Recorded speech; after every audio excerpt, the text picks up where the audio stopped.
ನೀನೇ ಒಳವಕ್ಕು ಏನ ನುಡಿಸಿದೊಡನೆ ನಾನುಡಿವೆ ಗುರುವೇ ಕೃಪೆಯಾಗು ಹಲವು ಮಾತೇನು ನೀನು ಅಲೆದು ಪಾದವನಿಟ್ಟ ನೆಲವೇ ಸುಕ್ಷೇತ್ರ ಜಲವೇ ಪಾವನ ತೀರ್ಥ ಸುಲಭ ಶ್ರೀ ಗುರುವೇ ಕೃಪೆಯಾಗೋ ಕೊರಡು ಕೊನರುವುದು ಬಲು ಬರಡು ಅಯನಾಗುವುದು ಕುರುಡಂಗೆ ಕಣ್ಣು ಬಹುದು ನಿನ್ನಲುಮೆ ಅಂದರಿದೇನೈ ಗುರುವೇ ಕೃಪೆಯಾಗೋ.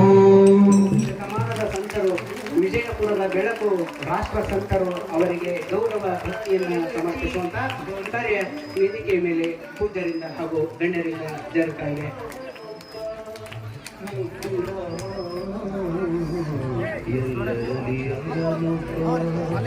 ಎಲ್ಲ ಪರಮ ಪೂಜ್ಯರಿಗೆ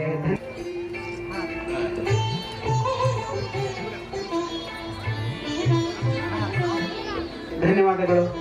ಎಲ್ಲ ಸಲುವಾಗಿ ಇರುವಂತಹ ಗುರು ಆರಾಧನಾ ಮಹೋತ್ಸವ ಇದು.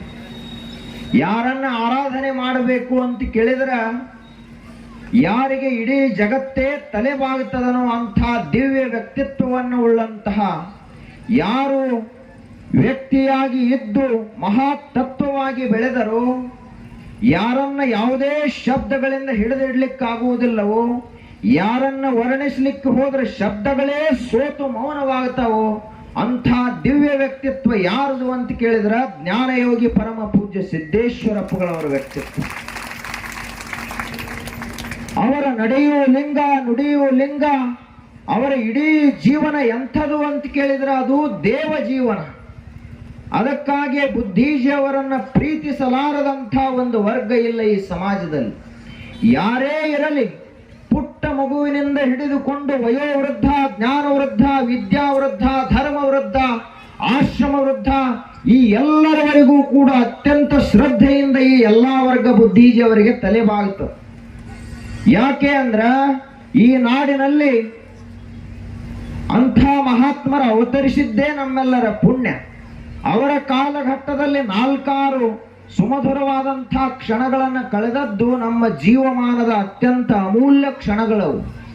ಸುವರ್ಣಾಕ್ಷರಗಳಿಂದ ಬರೆಯುವಂಥ ಕ್ಷಣಗಳು ಯಾವುವು ಅಂತ ಕೇಳಿದರೆ, ಇಲ್ಲೇನ 15 ದಿವಸ ಅಪ್ಪುಗಳ ಪ್ರವಚನ ಆಯ್ತಲ್ಲ, ಅದು ಸುವರ್ಣಾಕ್ಷರಗಳಿಂದ ಬರೆಯುವಂಥ ಇತಿಹಾಸ. ತರ್ಗಾದ ಇತಿಹಾಸದೊಳಗೆ ಯಾವುದೋ ಒಂದು ಅರಮನೆಯನ್ನು ಕಟ್ಟಿದ್ರು, ಯಾವುದೋ ಒಂದು ದೊಡ್ಡ ಕಟ್ಟಡ ಕಟ್ಟಿದ್ರು, ಬಹಳ ದೊಡ್ಡ ದೊಡ್ಡ ಏನೇನೋ ಮಾಡಿದ್ರು ಅಂದ್ರೆ ಅದು ಅಲ್ಲ.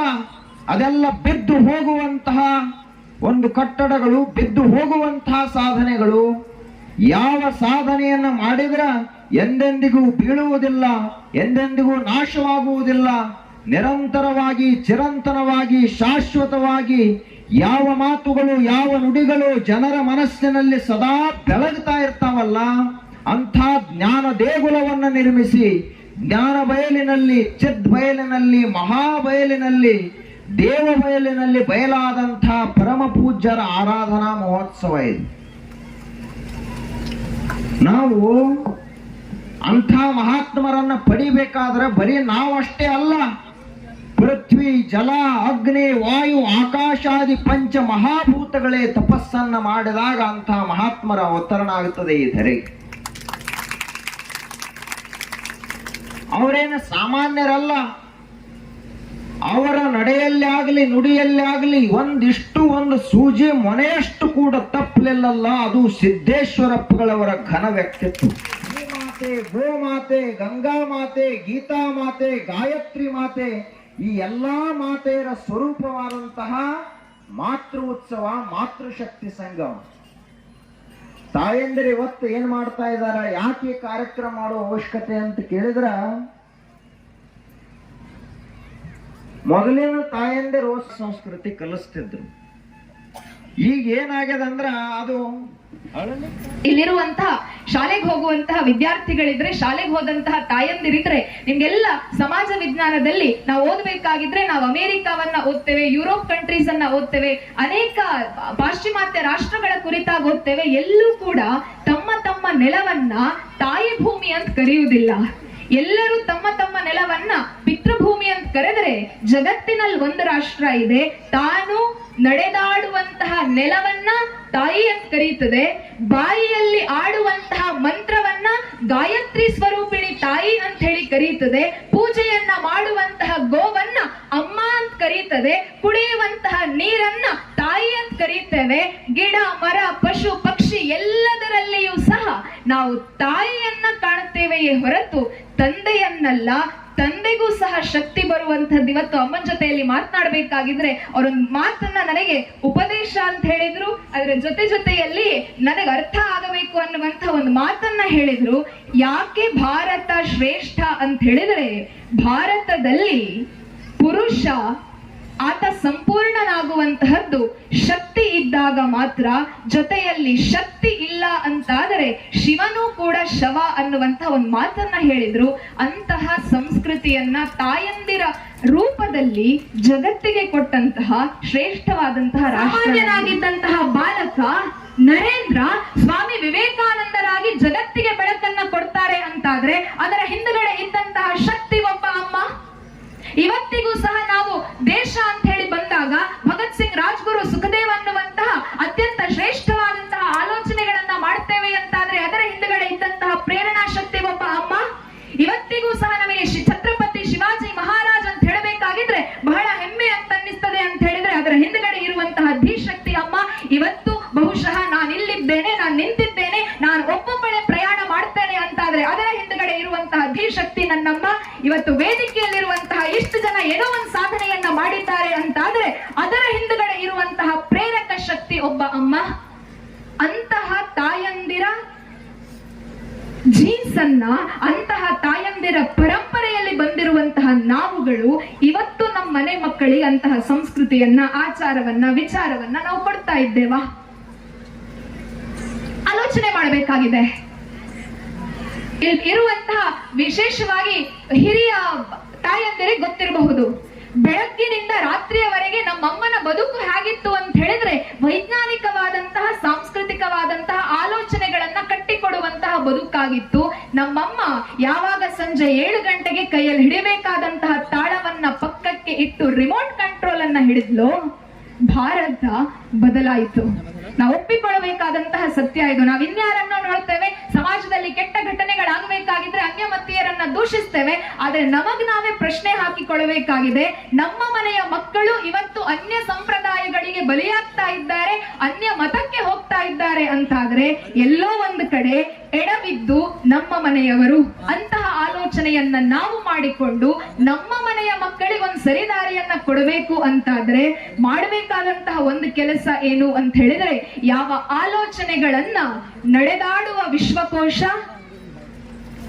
ಜೇಬಿಲ್ಲದ ಸಂತ ಮಹಾಂತ ನಮ್ಗೆ ಕೊಟ್ಟು ಹೋಗಿದ್ದಾರಲ್ಲ, ಆ ಆಲೋಚನೆಗಳನ್ನ ನಮ್ಮ ಬದುಕಿನಲ್ಲಿ ಅಳವಡಿಸಿಕೊಂಡು ಆ ಆಲೋಚನೆಗಳ ರೀತಿಯಲ್ಲಿ ಬದುಕುವಂತಹದ್ದು ಮಾತ್ರ ಇವತ್ತು ನಮಗೆ ಬೇಕಾಗಿರುವಂತಹದ್ದು. ಗೌರವ ಸನ್ಮಾನ ನಡೆದಿರೋದು ಬಹಳ ಸಂತೋಷ.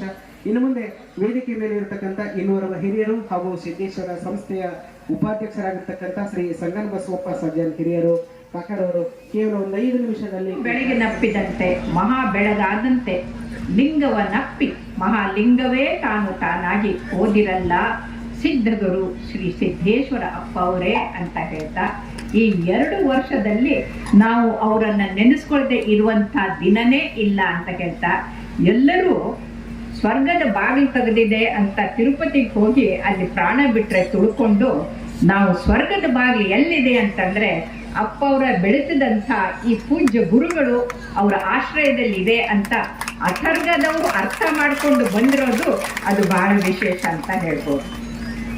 ಯಾ ದೇವಿ ಸರ್ವಭೂತೇಶು ಮಾತೃರೂಪೇಣ ಸಂಸ್ಥಿತ ನಮಸ್ತಸ್ಸೇ ನಮಸ್ತಸ್ಸೇ ನಮಸ್ತಸ್ಸೇ ನಮೋ ನಮಃ ಅಂತಿ.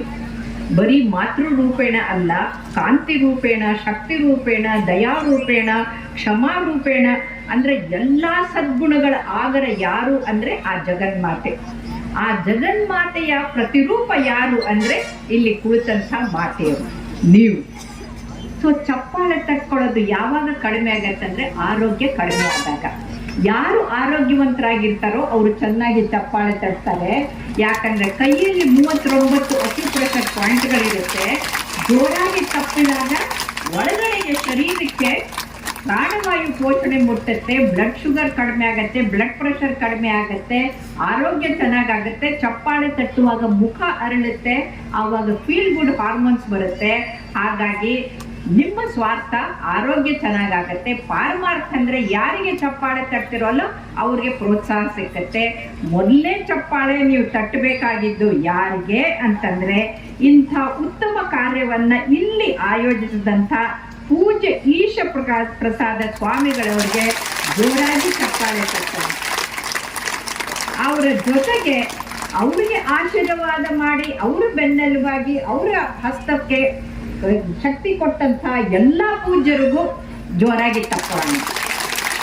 ಮೂರನೇ ಚಪ್ಪಾಳೆ ಯಾರಿಗೆ ತಟ್ಟಬೇಕು ಅಂತಂದ್ರೆ ಮಾತೃ ಶಕ್ತಿ ಸಂಗಮಕ್ಕೆ ಅತ್ಯಂತ ಮಾತೃ ಹೃದಯಿಯಾದಂತ ಇಷ್ಟು ಜನರು ಮಾತೆಯರು ಬಂದಿದ್ದಾರಲ್ಲ, ನಿಮಗೆ ದೊಡ್ಡ. ಯಾಕೆ ನಾವು ಮಾತೆಯರಿಗೆ ಇಷ್ಟು ಮಹತ್ವ ಕೊಡ್ತೀವಿ ಅಂತಂದ್ರೆ, ಅಲ್ಲ ಮಹನೀಯರಿ ಅಂತ ಮೊನ್ನೆ ಹೇಳ್ಬಿಟ್ಟೇವಿ, ಕೇಳ್ತಿದ್ದೀರಾ? ನೋಡಿ, ಅಪ್ಪ ಅವರು ನನಗ್ ಬುದ್ಧಿ ಕರೆಕ್ಟ್ ಆಗಿ ಹೇಳ್ತಾ ಇದ್ದಾರೆ, ಅಪ್ಪ ಅವ್ರನ್ನ ಬಿಡ್ಬೇಡ್ರಿ ಅಂತ. ಮಾತೆಯರಿಗೆ ಮಹತ್ವ ಕೊಟ್ಟು ಮಾತೆಯನ್ನು ಮುಂಚೂಣಿಯಲ್ಲಿ ತಂದಂತ ಎಲ್ಲಾ ಮಹನೀಯರಿಗೆ ದೊಡ್ಡ ನಮಸ್ಕಾರ.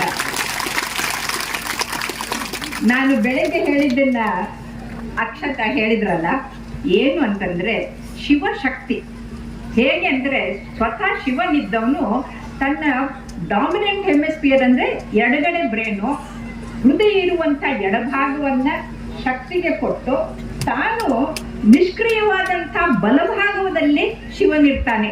ಅವನು ಹೇಳ್ತಾನೆ, ಶಿವ ಶಕ್ತಿ ಬೇರೆ ಅಲ್ಲ, ಪ್ರಕೃತಿ ಪರಮಾತ್ಮ ಬೇರೆ ಅಲ್ಲ, ಎರಡೂ ಒಂದೇ. ಹಾಗಾಗಿ ಶಿವ ಇಲ್ಲದೆ ಶಕ್ತಿ ಇಲ್ಲ, ಶಕ್ತಿ ಇಲ್ಲದೆ ಶಿವ ಇಲ್ಲ. ಹಾಗಾಗಿ ಬರೀ ಮಾತೆಯರು ಅಲ್ಲ, ತಂದೆಯವರು ಮಾತೃದೇವೋಭವ ಜೊತೆಗೆ ಪಿತೃದೇವೋಭವ ಕೂಡ ಅಂತ ಹೇಳ್ತಾರೆ. ಹಾಗಾಗಿ ಇಬ್ಬರಿಗೂ ಎರಡು ಕೈ ಇದ್ದಾಗೆ, ಎರಡು ಕಣ್ಣಿದ್ದಾಗೆ, ಇಬ್ಬರಿಗೂ ನಮೋ ನಮಃ ಅಂತ ಹೇಳ್ತೀನಿ. ಬದಲಾವಣೆ ನಿಸರ್ಗದ ಒಂದು ನಿಯಮ, ಆದರೆ ಜಗತ್ತು ಬದಲಾಗುತ್ತೆ ಅಂತ ಇಲ್ಲ. ಆದ್ರೆ ನಮ್ಮ ಭಾರತೀಯ ಜನರು ಬದಲಾಗ್ತಾ ಇರೋದು ದುರಂತ. ಯಾವ ಕಡೆಗೆ ಬದಲಾಗ್ತಾ ಇದ್ದಾರೆ ಅಂದ್ರೆ, ಮಾತೆಯ ಮಹತ್ವವನ್ನ ಮರೆತು ತಾವು ಬದುಕಿದ್ದೇ ಒಂದು ಕೂಗಿ ಕತ್ತರಿಸ್ಕೊಂಡು, ಸಿಗರೇಟ್ ಹಿಡ್ಕೊಂಡು, ಸರಾಯಿ ಹಿಡ್ಕೊಂಡು ಕುಡಿಯುವಂತಹ ಹೆಣ್ಣುಮಕ್ಕಳು ಇವತ್ತು ಹೆಚ್ಚಾಗ್ತಾ ಇದ್ದಾರೆ. ಇಂಥ ಸಮಯದಲ್ಲಿ ಮಾತೃಶಕ್ತಿ ಏನು ಅಂತ ತೋರ್ಸಕ್ಕೆ ಈ ಕಾರ್ಯಕ್ರಮ ಇಟ್ಟೋದು ಬಹಳ ಮುಖ್ಯ. ಇಲ್ಲಿ ನಾವು ಮಹಿಳೆ ಪ್ರಕೃತಿ, ತಾಯಿ ಸಂಸ್ಕೃತಿ, ಮಹಿಳೆ ಸುಂದರಿ, ತಾಯಿ ಸರಸ್ವತಿ, ಮಹಿಳೆ ಉಪಕಾರಿ, ತಾಯಿ ಮಾದರಿ, ನುಡಿದರೆ ಮುತ್ತಿನ ಹಾರದಂತಿರಬೇಕು ಅಂತ ಹೇಳಿದಂಥ ಮಾತೆ ಜ್ಯೋತಿರ್ಲಿಂಗ ಅಂತ ಹೇಳುವಂಥ ಆ ಒಂದು ಲೋಕಲ್ ಇಂಜೆಕ್ಷನ್ ಕೊಟ್ಟೆ. ಮಮ್ಮಿ ಅಂತ ಕಿರ್ಚ್ಕೊಂಡ. ಯಾಕೋ ಬಸ್ಸು ಮಮ್ಮಿ ಅಂತ ಇದೀಯಾ ಅಂತಂದೆ. ನಮ್ಮ ಮಿಸ್ ಹಂಗ ಕಲ್ಸ್ಕೊಟ್ಟಿದಾರ್ರಿ ಅಂತಂದೆ. ನೋಟಿಫಿಕೇಶನ್ ಮಾಡಿ ಇಟ್ಕೊಂಡಿರೋದು ಆ ಕೆಳಗಳನ್ನ, ಅದನ್ನ ನೀವು ಮಮ್ಮಿ ಅಂತ ಅನ್ನೋದನ್ನ ಮಕ್ಕಳಿಗೆ ಕಲ್ಸ್ಕೊಡ್ತಾರಂದ್ರೆ ಇದೆಂತ ದುರಂತ ನೋಡಿ. ಹಾಗಾಗಿ ಆ ದುರಂತ ಹೋಗಿ ಮಕ್ಕಳ ಬಾಯಿಂದ ಮುತ್ತಿನಂಥ ಮಾತು ಬರಬೇಕಂದ್ರೆ 3 ಮುತ್ತಿನಂಥ ಮಕ್ಕಳನ್ನ ಹೆತ್ತು ದೇಶಕ್ಕೆ ಕೊಡುವಂಥ ಶಕ್ತಿ ಆ ಮಾತೃಶಕ್ತಿ. ನಿಮಗೆ ನಮೋ ನಮಃ ಅಂತ ಅಂತೀನಿ. ಇನ್ನ ನಾವು ಯಾವಾಗ್ಲೂ ಆ ಲೋಕ, ಈ ಲೋಕ, ದೇವಲೋಕ, ಸ್ವರ್ಗಲೋಕ ಅಂತಂತಾರೆ. ಇವರು ಸ್ವರ್ಗದ ಬಾಗಿಲ ಬಗ್ಗೆ ಎಲ್ಲ ಹೇಳಿದ್ರು ಕತೆ. ಆದ್ರೆ ಶರಣ ಸಂಸ್ಕೃತಿಯಲ್ಲಿ ಸ್ವರ್ಗ ಅಂದ್ರೆ ಯಾವುದು? ದೇವಲೋಕ ಮರ್ತ್ಯಲೋಕವೆಂಬುದು ಬೇರಿಲ್ಲ ಕಾಣಿರೋ, ಸತ್ಯ ನುಡಿಯುವುದೇ ದೇವಲೋಕ, ಮಿಥ್ಯ ನುಡಿಯುವುದೇ ಮರ್ತ್ಯಲೋಕ, ಆಚಾರವೇ ಸ್ವರ್ಗ, ಅನಾಚಾರವೇ ನರಕ, ಕೂಡಲ ಸಂಗಮ ದೇವ ನೀವೇ ಪ್ರಮಾಣ ಅಂತ. ಯಾರಾದರೂ ವಿದೇಶದಿಂದ ಬಂದು 12ನೇ ಶತಮಾನದ ಅಲ್ಲಮ್ಮ ಪ್ರಭು, ಚನ್ನಬಸವಣ್ಣ ಹಿಂಗೆಲ್ಲ ನೀವು ಹೇಳ್ತಿರಲ್ಲ, ಈಗಿನ ಕಾಲದಾಗ ಅಂಥವ್ರು ಯಾರಾದರೂ ಅದಾರು ಅಂತ ನಮಗೆ ಕೇಳಿದ್ರೆ ನಾವು ಹೆಮ್ಮೆಯಿಂದ ಬಹಳ ಖುಷಿಯಿಂದ ಅದಾರಪ್ಪ. ಸಿದ್ದೇಶ್ವರಪ್ಪಗಳವ್ರಿಗೆ ನೋಡ್ರಿ, ಅವ್ರ 12ನೇ ಶತಮಾನದ ಅಲ್ಲಮ ಚನ್ನಬಸವಣ್ಣ ಸಿದ್ದರಾಮನಂಗ ಅವ್ರಿಗೆ ನಾವು ನೋಡ್ತೀವಿ ಅಂತ ನಾವು ಹೆಮ್ಮೆಯಿಂದ ಹೇಳ್ಬೋದು. ನಾವೆಲ್ಲ ಚರಿತ್ರೆಯಲ್ಲಿ ಓದ್ತಿದ್ವಿ. ಏನು ಓದ್ತಿದ್ವಿ ಚರಿತ್ರೆಯಲ್ಲಿ? 12ನೇ ಶತಮಾನದಲ್ಲಿ ಬಸವ ಕಲ್ಯಾಣದಲ್ಲಿ 1,96,000 ಗಣಗಳು, ಒಂದು ಕಡೆ ಶರಣಿಯರು, ಒಂದು ಕಡೆ ಶರಣರು ಇಲ್ಲಿ ಕೂತು ಅನುಭವ ಮಾಡ್ತಿದ್ರು ಅಂತ ನಾವು ಕೇಳ್ತಿದ್ವಿ. ಆದ್ರೆ ಪ್ರತಿಯೊಂದು ಊರಿನಲ್ಲಿ ಸಿದ್ದೇಶ್ವರಪ್ಪಗಳು ಎಲ್ಲಿ ಪಾದಾರ್ಪಣೆ ಮಾಡ್ತಾರ ಅಲ್ಲಿ ಬಸವಣ್ಣನವರ ಮಹಾಮನೆನೇ ಅಲ್ಲಿ ನೆರೆದಿದ್ದು ನಮಗ್ ಕಾಣಿಸ್ತು. ಅಲ್ಲಿ ಪುನಃ ಬಸವಣ್ಣನವರ ಮಹಾಮನೆನೇ ಅಲ್ಲಿ ಬಂದಿರೋದಂಗ ನಾವು ಕಾಣ್ತೀವಿ. ಅದಕ್ಕೆ ಬಂಧುಗಳೇ, ಅಂಥ ಅಪ್ಪಗಳವರು ನಮ್ಮ ಸುದೈವ ಅನ್ಬೇಕು. ಭಾಲ್ಕಿಯಲ್ಲಿ ನಾವು ಇದ್ದಾಗಲೇ ಒಂದು ಸಲ ನಮ್ಮ ದೊಡ್ಡ ಗುರುಗಳು ಇದ್ದಾಗ ಬಂದು ದಯ ಮಾಡಿಸಿದ್ರು. ಒಟ್ಟಾರೆ ಭಾಲ್ಕಿಯಲ್ಲಿ 4 ಸಲ ಅವರು ಭಾಲ್ಕಿ ದಯ ಮಾಡಿಸಿ ಅಲ್ಲಿ ಬರ್ಗೋ ಪೂಜ್ಯರ ಆಶೀರ್ವಚನ ಪ್ರವಚನ ನಡೆದಿದೆ. ಆ ಕೊನೆಗೆ ಅವ್ರು ಆರಾಮಾಗಿದ್ದದ್ದು, ಬಹುತೇಕ ಚಂದಾಗಿದ್ದದ್ದು ಭಾಲ್ಕಿಯಲ್ಲಿನೇ. 2 ತಿಂಗಳು ಅವರು ಭಾಲ್ಕಿಯಲ್ಲಿ ಇದ್ರು. 2 ತಿಂಗಳು ಇದ್ರು. ಅಲ್ಲಿಂದ ಭಾಲ್ಕಿ ಬಂದ ತಕ್ಷಣ ಸ್ವಲ್ಪ ಏನೇನೋ ಇದು ಆಗ್ತಾ ಇತ್ತು. ಆ ಭಾಲ್ಕಿಯಲ್ಲಿ 2 ತಿಂಗಳು ಇದ್ದಾಗ ಅವ್ರ ಜೊತೆ ಈಶಪ್ರಸಾದ್ ಸ್ವಾಮಿಗಳು ಅವ್ರ ಜೊತೆ ಯಾವಾಗಲೂ ಇರ್ತಿದ್ರು. ನಾನು ಈಶಪ್ರಸಾದ್ ಸ್ವಾಮಿಗಳ ಬಗ್ಗೆ ಯಾಕೆ ನನಗೆ ಹೆಚ್ಚು ಪ್ರೀತಿ ಅಂದ್ರೆ ಅವ್ರ ಅಪಾರ ಜ್ಞಾನ ಸಂಪಾದನೆಯನ್ನ ಮಾಡ್ಯಾರ. ಸಿದ್ದೇಶ್ವರಪ್ಪಗಳವರು ಏನು ಓದೋದದ ಇವರಿಗೆ ಹಚ್ತಿದ್ರು. ಮತ್ತೆ ಎಲ್ಲಕ್ಕಿಂತ ಹೆಚ್ಚು ಪ್ರಶ್ನೆಗಳು ಕೇಳೋರು ಸಾಧಕರಲ್ಲಿ ಯಾರಾದರೂ ಇದ್ರೆ ಅವ್ರ ಈಶಪ್ರಸಾದ್ ಸ್ವಾಮಿಗಳೇ ಎಲ್ಲಕ್ಕಿಂತ ಹೆಚ್ಚು ಪ್ರಶ್ನೆಗಳು ಕೇಳ್ತಿದ್ರು. ಬಹುತೇಕ ಅವರಲ್ಲಿರುವ ಜ್ಞಾನ ಬಹಳ ಅಪಾರವಾದ ಜ್ಞಾನ ಅದ. ನಮ್ದೇನಿಲ್ಲ, ನಮ್ದು ಒಂದು 10 ಪಟ್ಟು 100 ಪಟ್ಟು ಹೆಚ್ಚಿಗೆ ಅವರು ಜ್ಞಾನಿಗಳದಾರಂತ ನಾನು ಬಹಳ ಹೆಮ್ಮೆಯಿಂದ ಈ ಸಂದರ್ಭದಲ್ಲಿ ಹೇಳ್ತಾ ಇದ್ದೀನಿ. ಅಂಥ ಅಪಾರ ಜ್ಞಾನ ಅನುಭವವನ್ನ ಹೊಂದಿರುವಂತ ಈಶಪ್ರಸಾದ್ ಅಪ್ಪಗಳು ಹೋದ ವರ್ಷ ಅಂತೂ ಅದೊಂದು ಗಿನ್ನಿಸ್ ದಾಖಲೆ ಆಗುವಂಗ 1.5 ತಿಂಗಳು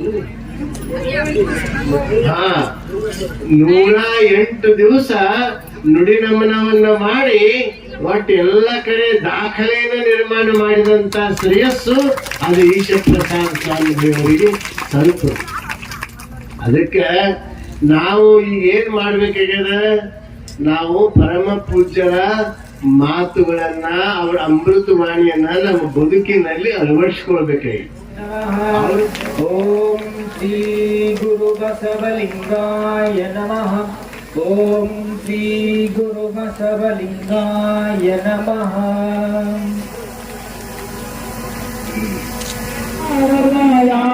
ಪ್ರಣತೆಯೋಳು ಸವಿಹದ ಸದ್ಭಕ್ತಿ ರಸ ತೈಲತೆ ವೇದ ಪ್ರವಿಮಾಲ ಕಳೆ ಎಂಬವತ್ತೇಡಿಗೋ ದಿವ್ಯ ಜ್ಯೋತಿ ಬೆಳಗುತ್ತಿದೆ.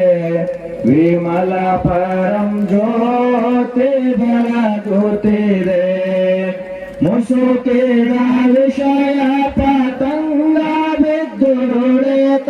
ಮುಸುಕಿದ ವಿಷಯ ಪತಂಗ ಬಿದ್ದುರುಳೆ ತಾಮಸ ಬುದ್ಧಿ ಎಂಬ ಕತ್ತಲೆಯಳೆ ಮಸಗಿಸು ಜ್ಞಾನವಂತೆಂಬ ಮಹಾಪ್ರಭೆ ಪ್ರಸರಿಸಿ ಮಾಯಾ ಕಾಳಿಕ ಪೂರ್ಗದನುಪಮ ಜ್ಯೋತಿ ಬೆಳಗುತ್ತಿದೆ. ವಿಮಲ ಪರಂ ಜ್ಯೋತಿ ಸುವ ಶಂಭುಲಿಂಗವೇತನಾದ ಜ್ಯೋತಿ ಬೆಳಗುತ್ತಿದೆ. ವಿಮಲ ಪರಂ ಜ್ಯೋತಿ ಬೆಳಗುತ್ತಿದೆ. ಮಾತು ಮನಂಗಳಿಂದ ತತ್ತ ಮೇರೆಗ. ಮಾತು ಮನಂಗಳಿಂದ ತತ್ತ ಮೇರೆಗ. ಸಾತಿಶಯದ ನಿರುಪಾಧಿಕ ನಿರ್ಮಲ ಜ್ಯೋತಿ ಜ್ಯೋತಿ ಬೆಳಗುತ್ತಿದೆ ವಿಮಲ ಪರಂ ಜ್ಯೋತಿ. ನಮ್ಮೆಲ್ಲರ ಜೋರಾದ ಚಪ್ಪಾಳೆ ಅಭಿವೃದ್ಧಿಗೆ ನಮ್ಮ ಪ್ರೀತಿಯನ್ನ, ನಮ್ಮ ಗೌರವವನ್ನು ಸಮರ್ಪಿಸೋಣ. ನಮ್ಮ ಹಿರಿಯರನ್ನು ಗೌರವಿಸುವಂತ ನಾವು ಸಂತೋಷದಿಂದ ನಮ್ಮ ಮುಂದೆ ವೇದಿಕೆ ಮೇಲೆ ಇರ್ತಕ್ಕಂಥ ಹಿಂದೂ ಪೂಜಾರಿಗೆ ವೇದಿಕೆ ಮೇಲೆ